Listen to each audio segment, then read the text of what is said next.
I'd like to read it to you a short letter we just received from the Library of Congress, which may be of interest to everybody who's interested in our museum.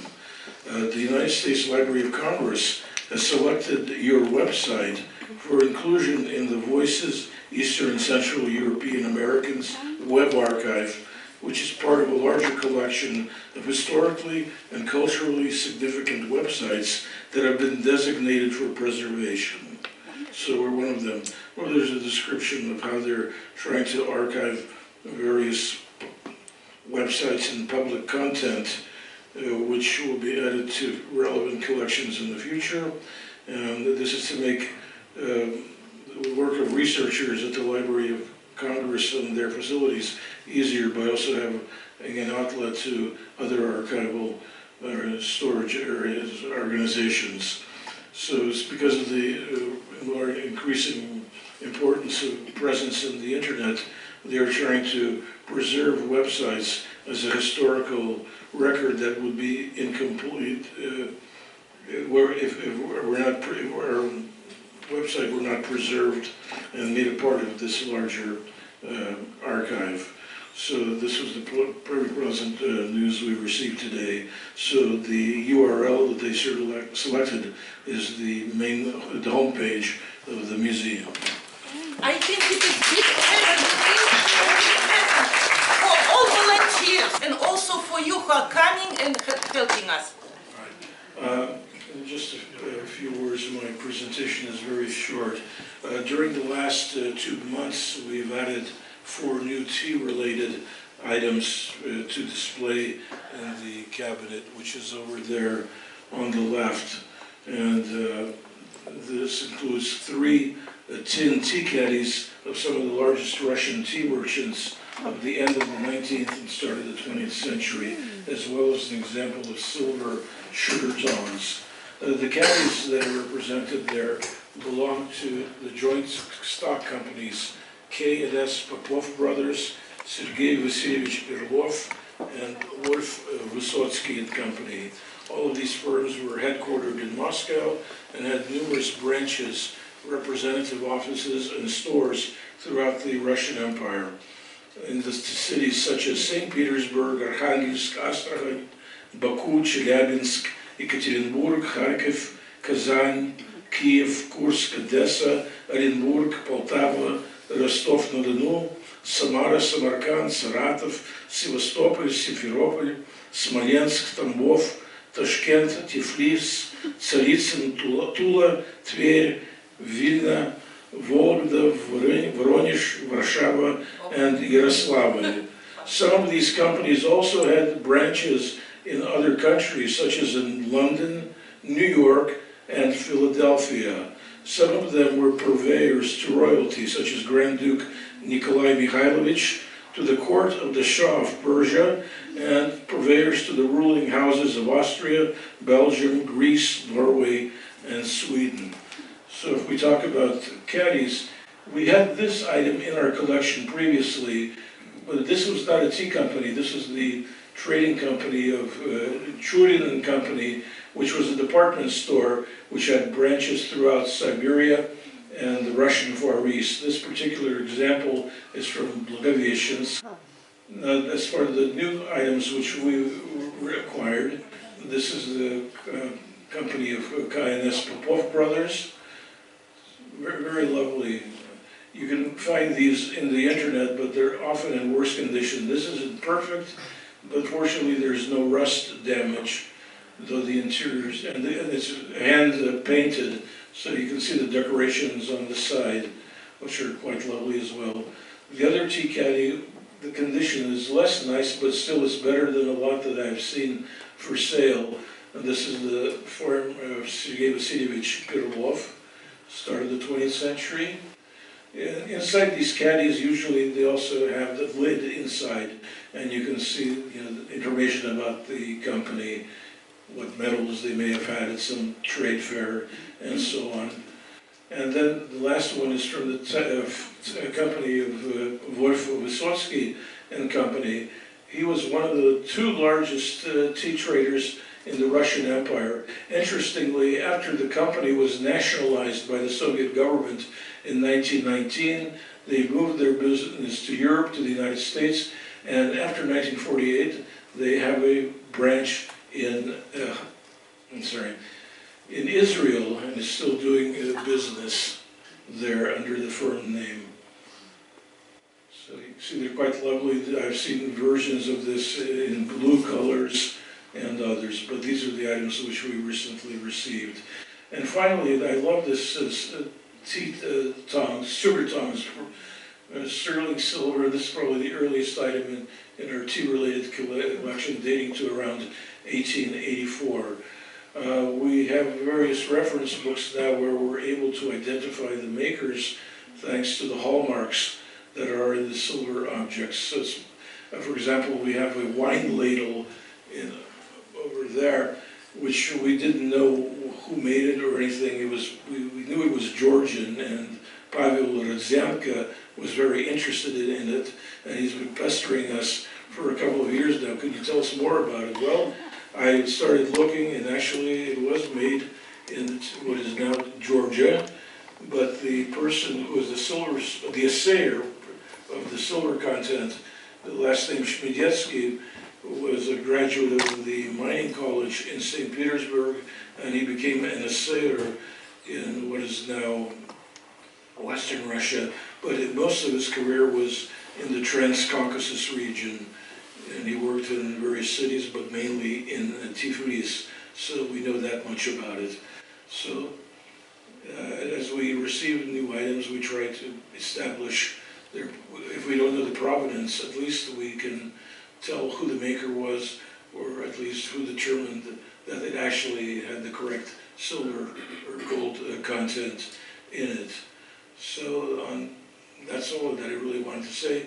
These items are displayed in the glass cabinets over there, but this gives you a better view than you might see if you were looking at it just through the glass.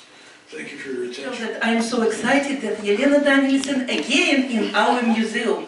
She did a great job, not everybody knows that. She did a great job in 1999. Her grant for microfilming 88 collection of our museum was approved.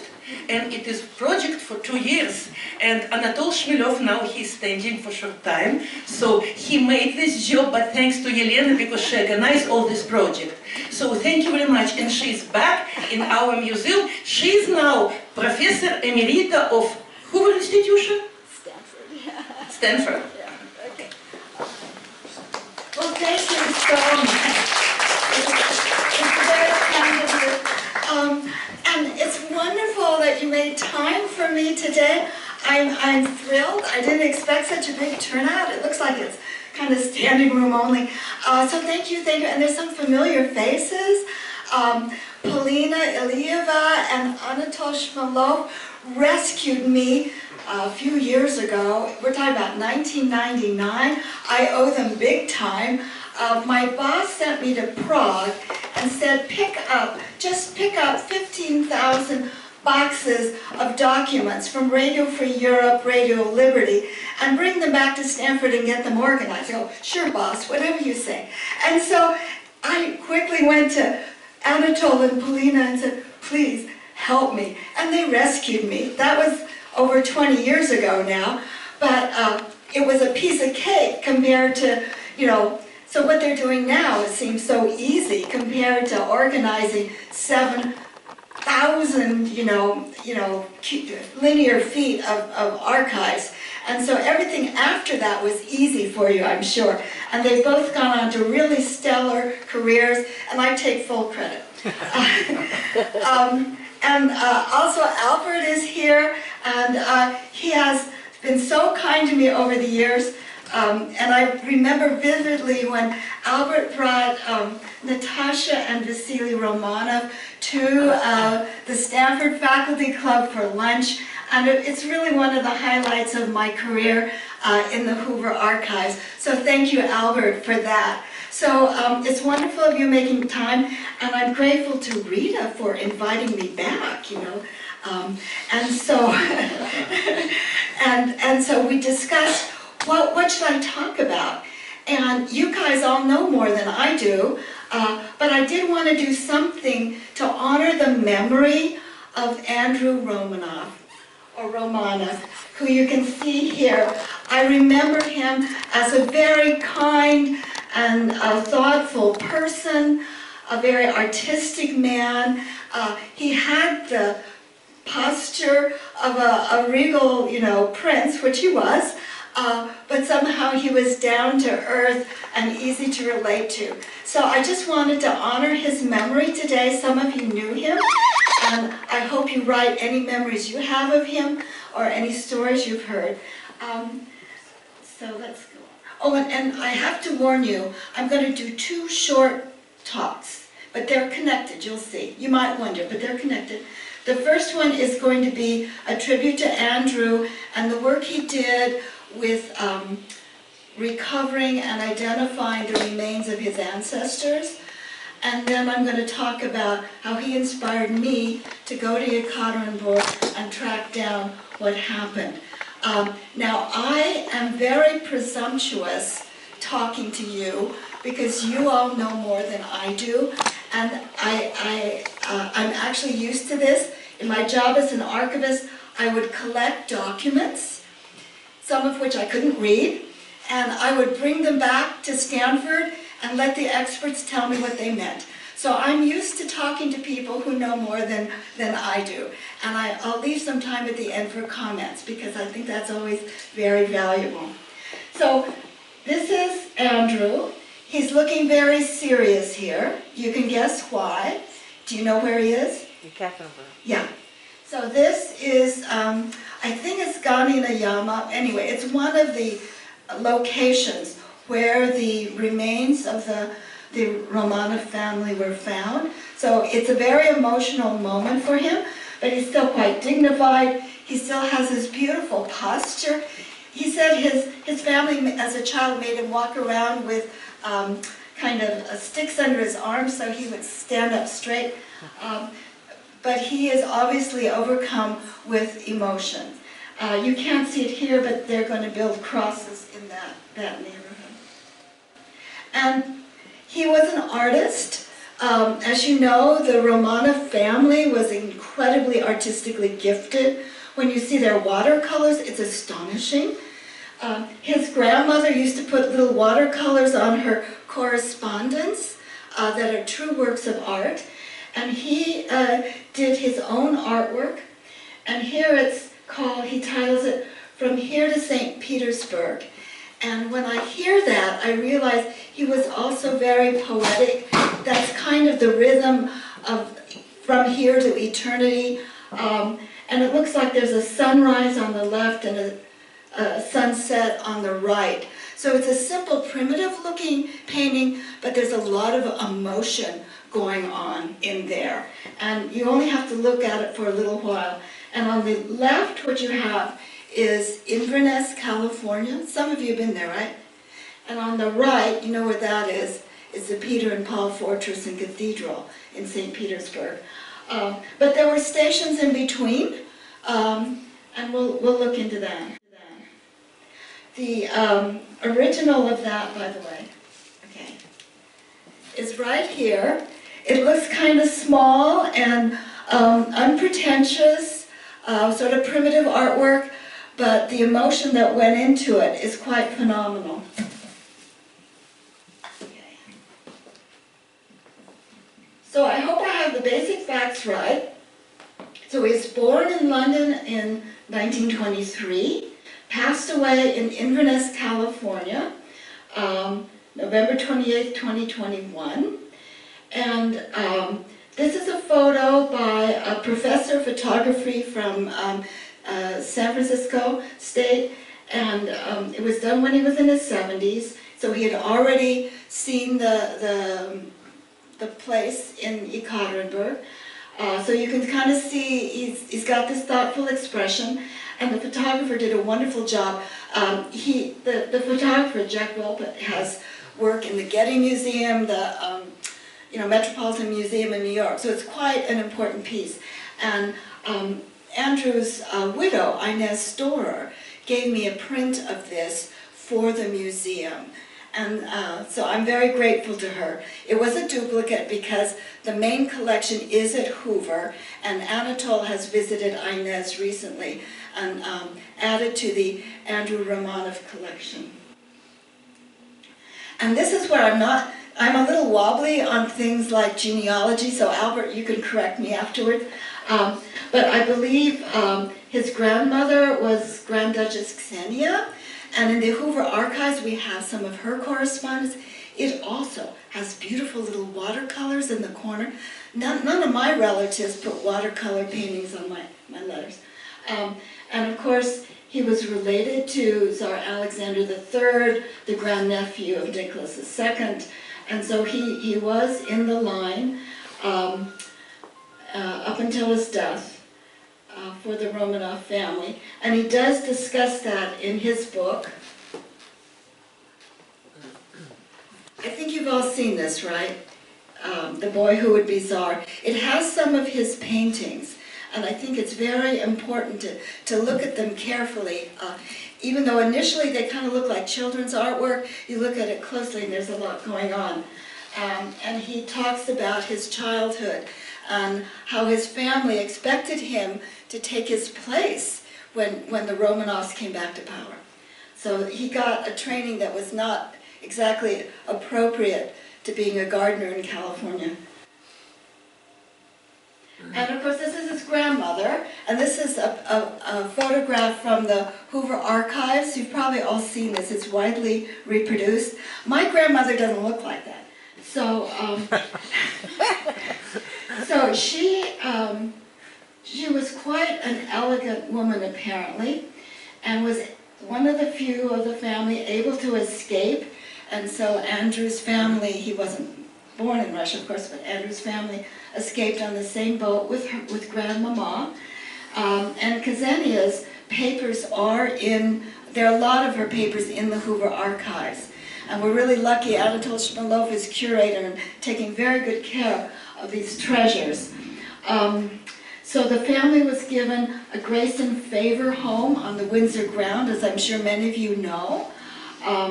And she would go to tea with the royal family, which fits in perfectly with Yves' talk about how important tea is in Russian culture.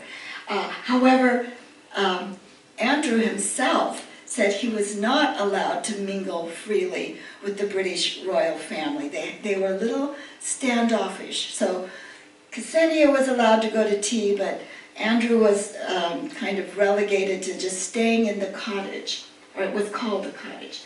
And I wanted to list some of the collections at Hoover. I mean, I worked at Hoover for 27 years, so you just have to bear with me. It's amazing, amazing treasures there. And they're in different collections. So there's the Romanov family collection that we got from Vasily Romanov, whom Andrew knew very well. And then there is a George Duca collection. And George Duca I knew personally. He was still alive when I was hired. He was a Romanian aristocrat. And he was quite sympathetic to Ksenia, and they corresponded at the end of her life. So this is incredibly valuable historical documentation that the Hoover has preserved. Oh, and the dress, you know what that's from? So there was it was kind of the last hurrah, I think, of the old era in 1903. And so the aristocrats would dress up in these costumes, recreating, you know, the ancient boyars and all of that. And I believe the fan has a handle there that you can't tell from the photograph, but the handle is Fabergé. The jewels are real. And then after the gown was put in storage, the real pearls were replaced with fake ones. We know quite a bit about this ball. So Andrew is born in London. His family was rescued through the Crimean, a story that we're very familiar with. And he's given a cottage. And it always puzzled me when he said he grew up in Frogmore Cottage, like Frogmore, what kind of a name is Frogmore, you know?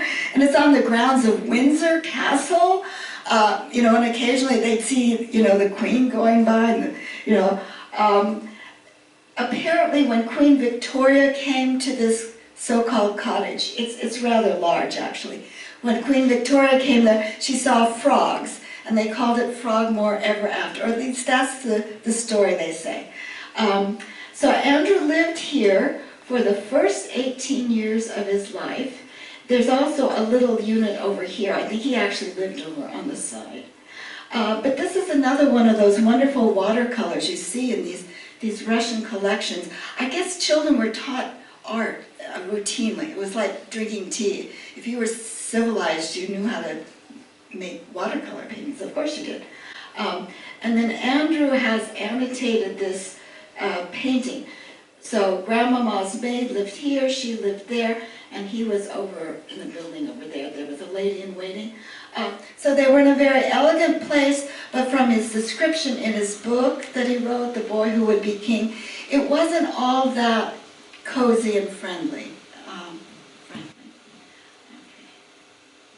But when I visited Inez the other day, she had an entire table with Andrew Romanoff's papers and photographs. And one of the things that struck me was this envelope here. This was addressed to Prince Andrew of Russia, Frogmore Cottage, Windsor, and it got to him. I don't think the post office could deliver something like that today, but back then that's all it took. And he left Frogmore when he was about 18, so he was a young kid at the time. So he left Frogmore at 18. He enlisted in the Navy. He was an ordinary sailor, as you know. He wasn't an officer of any sort. And he was in very, very dangerous battle situations in World War II. I don't know if he talked about that very much, but Inez told me that it came out over time, that his life was in jeopardy. He saw people killed in World War II, and it wasn't something he talked about a lot, but Inez heard about it. So his home as a child, he always said it was very nice, but actually when you think about it, it was a pretty icy environment for a boy growing up, and his life in World War II was very, very dangerous. And yet he came out this gracious, kind, generous man, and so it shows you can overcome these things. And then he moved to Inverness with Inez Storr, and so that's Inverness. So this is kind of the photographic equivalent of the painting he did. So showing here, and then the Peter and Paul Cathedral where his ancestors were buried. So he lived in Inverness, in this house. So my husband drove me up there to see it. It's stunningly beautiful. It's a great drive, especially now when the hills are green and the mountains are green. And so I can see where he as an artist would really have loved it. And he and Inez lived in this house. And I got very interested in it. Like, when was it built, you know? And it was built before the 1906 earthquake. So it was damaged, but it was repaired. And so it got through both the 1906 and the 1989 earthquakes. And it's still beautiful. This bay window is lovely, and Inez has a crystal chandelier inside, and the house is full of his artwork and her artwork. It's a little bit bohemian. The plates they eat off are plates he designed himself and made. And it was a real artist's home, and I have a feeling that he was very happy there. So I was a little curious about the history of the house, and so I contacted the Point Reyes Historical Society, and they kindly sent me all this information about Andrew's last home. And I think it must have been very meaningful to him that it survived those earthquakes, and that it was also very gracious and beautiful. It had been a hotel when Inverness was opened up as kind of a summer resort for people living in San Francisco to get out of the big city. They would go to Inverness and stay at a hotel like this. It had quite a few rooms, and there's a big living room that he could use as his studio. So I think it was ideal for him as an artist. So Andrew enjoyed life in Marin County, and it's kind of, reassuring that after such a difficult life and, such a dramatic family story that could be, well, dramatic and traumatic, he had a good life. Here he is at a winery in Marin County in Healdsburg. He was wined and dined, literally, by Tom Jordan of Jordan Winery. And he was a very congenial guest and fun to be around. However, there was a serious side, as we all know, and so he got to know Alexander of Donen. Have some of you met him? I think some of you have. I think he's still alive. He's probably 80, but I think he's still alive. So this Russian geologist who lived in the Ekaterinburg area discovered the remains of Nicholas II, so that would be Andrew's great uncle, if I have this right, in 1979, which was kind of a dicey period. And he was afraid what would happen to the remains if it was announced. After all, the Ipatiev house where the murder took place was torn down. And so he reburied the remains. I remember he talked about this. This was very emotional for him, and of course even more so for Andrew. So he reburied them in 1928. And then the truth came out in 1989, a little sooner apparently than Avdonin wanted. One of his colleagues spilled the beans. He just couldn't contain the story. It was too dramatic. And Avdonin himself probably would have waited a little bit longer. He was a scientist, he was a geologist, a very cautious man. He did things carefully. And the remains were disinterred in 1991. But then there's the question, how do you identify them? I mean, they're bones all over the place. So whose are they? How do you know? And how many were there? And all of that. So it was quite controversial. And Andrew generously allowed his DNA to be tested and compared with the DNA extracted from the remains. And he worked very closely with Avdonin to figure out the story of what actually happened. So what happened July 17, 1918 was very obscure, as I think you all probably are aware of.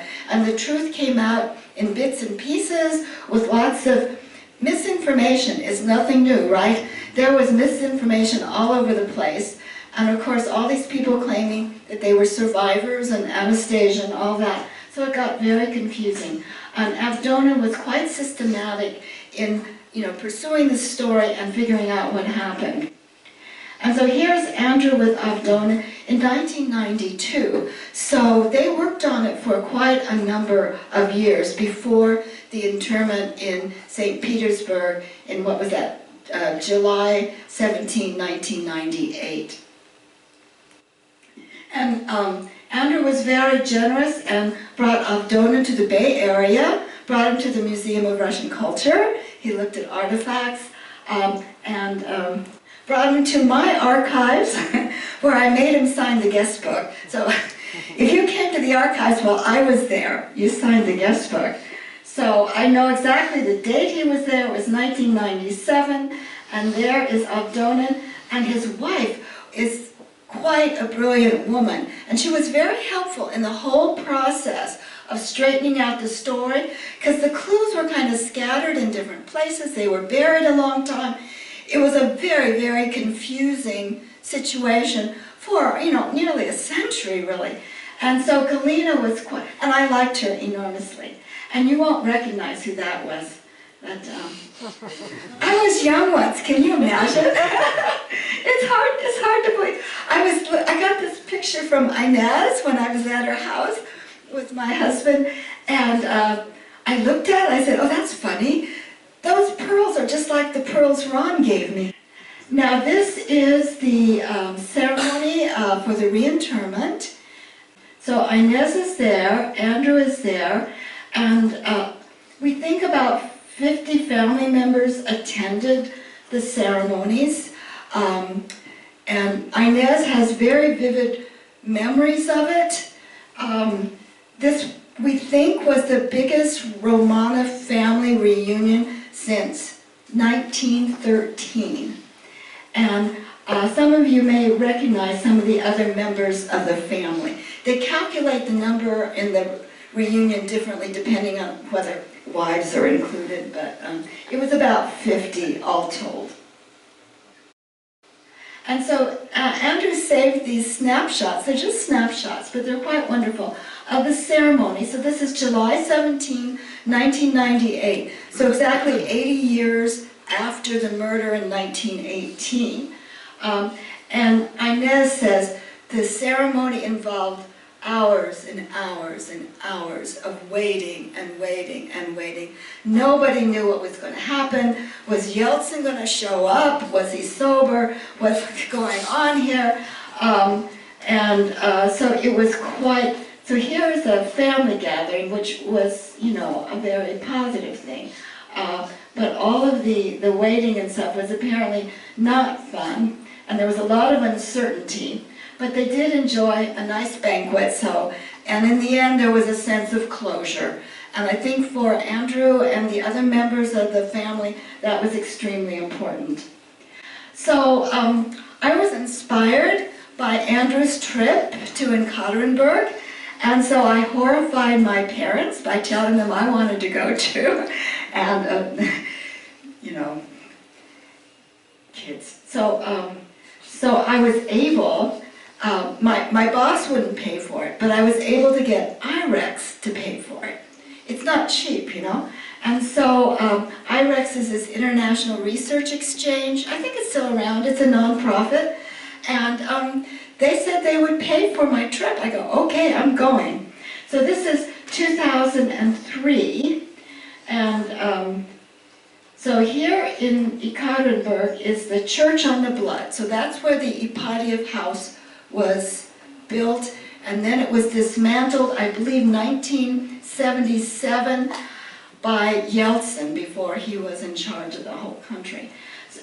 The first churches were primitive. There were crosses. There were a number of commemorative crosses placed there, and a wooden church. So I went into the Church on the Blood. It was brand new when I went in, and it was like entering an airport. You know, they had the scanning machines for my purse, and I hate giving up my purse, but I had to let them, you know, scan it, and then they scrutinized you carefully and all that. So it was like going into a secure area, but once you got in there, it was quite glorious and beautiful. Full scale, I was just telling someone, full scale, actually larger than life, mosaics of Nicholas II and his family with the halo since they've been beatified. So it was quite impressive, and there was a beautiful ceremony going on when I was there. So it was filled with really beautiful Orthodox chanting and music. So I think they were trying to really you know, commemorate the history. So this is where I flew in, Ekaterinburg. And then south of Ekaterinburg, on a branch of what was the Trans-Siberian Railroad, are two cities. I don't know if you can read that. One says Kasli, and one says Kishtim. That's maybe too blurry. And then down here is Chelyabinsk. And Chelyabinsk is where my friends live. So I stayed in Chelyabinsk. It was great. I loved it, but my parents didn't approve.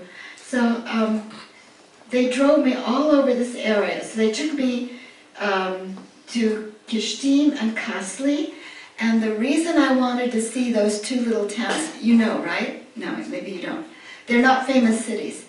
Kasli and Kishtim were both centers for iron and copper mining at the turn of the 20th century. So we're talking about lots of potential profits to be made there. And British and American mining engineers and businessmen flocked to those two little cities there, hoping to make millions and become billionaires. One of them was a guy named, I bet you know, Herbert Hoover. So Herbert Hoover took several trips to the Ekaterinburg area, took the train from Ekaterinburg down to Kishtim and Kassli.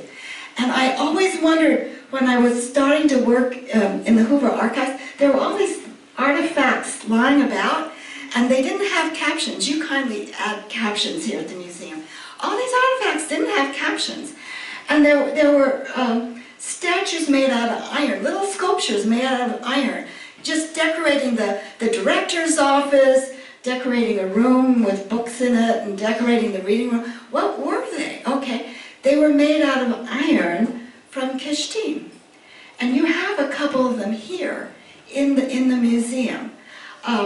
It's quite famous.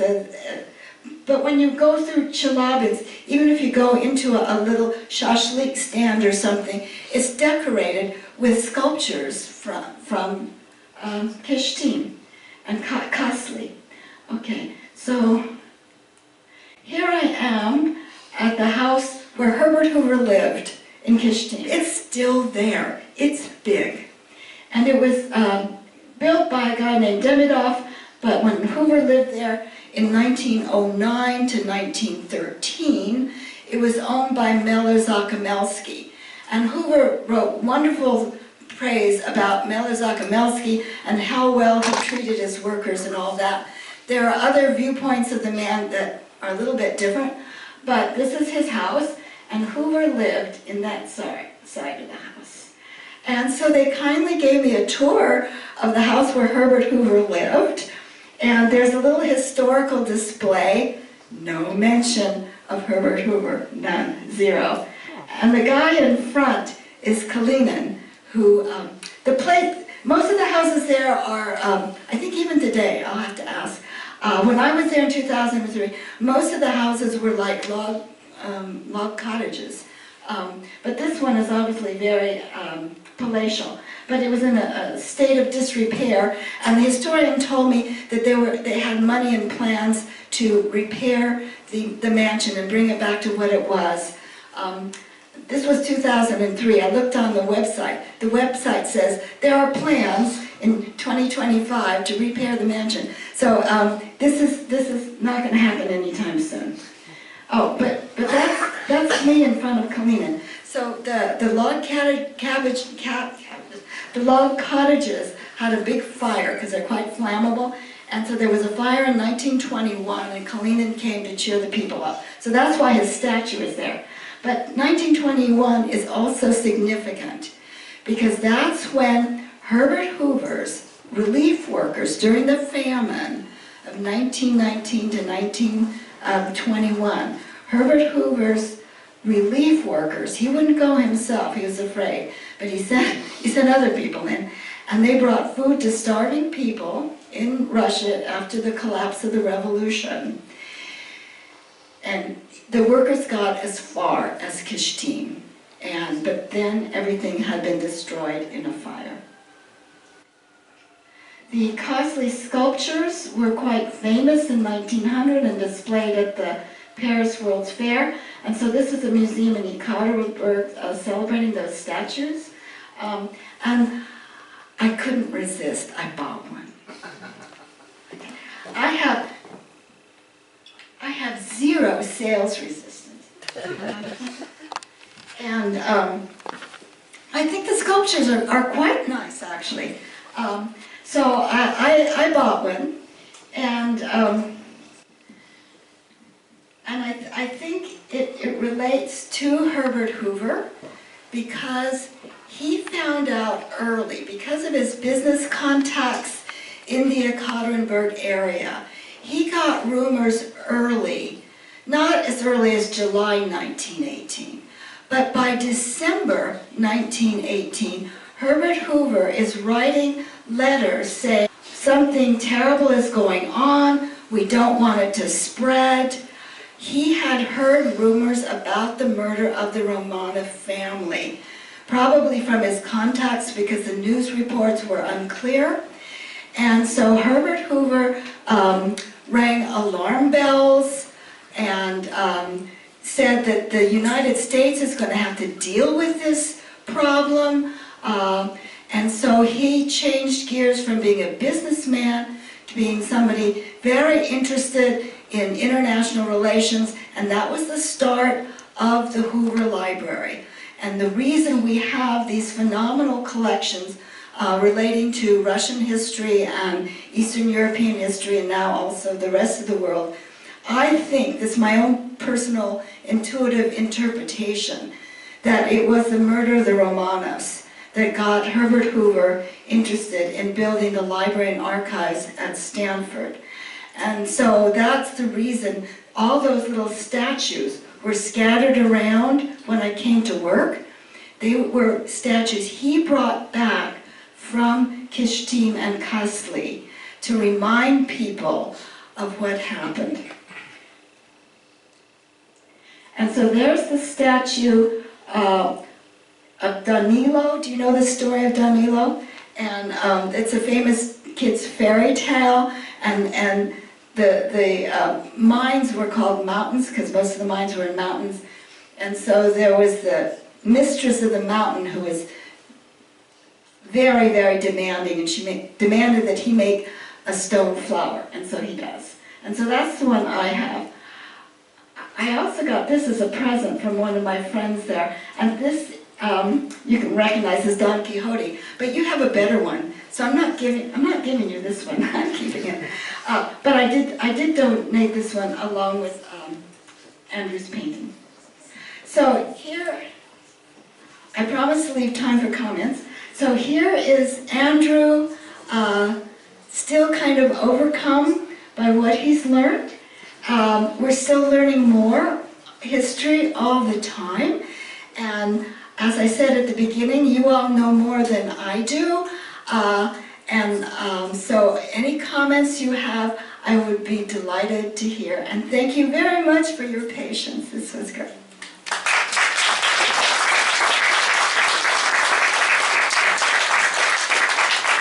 Elena, thank you so much. You're always making so beautiful presentation, and you put so many things all together in one picture. Unbelievable. Thank you very much from all of us, right? Right.